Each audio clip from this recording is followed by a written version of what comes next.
Yahoo is my father. When everything seems dark, I choose to hold on to you.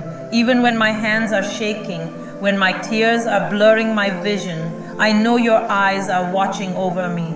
Remind me of your promises, which you have sealed from eternity. Even before I was formed in my mother's womb, heal my tired heart. Wipe away my tears as a loving father does. Do not allow me to fall for the lies of the enemy.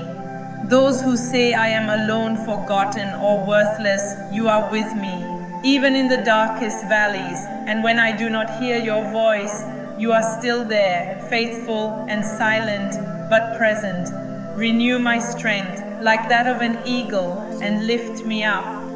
May I run without weariness, walk without weariness.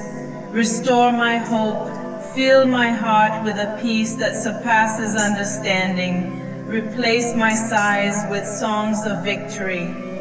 I lay my distress at your feet and lift up my eyes to the mountains, for my help comes from you, creator of heaven and earth, in the name of YHWH. Lead me to victory, for you are the beginning and the end of my story leads.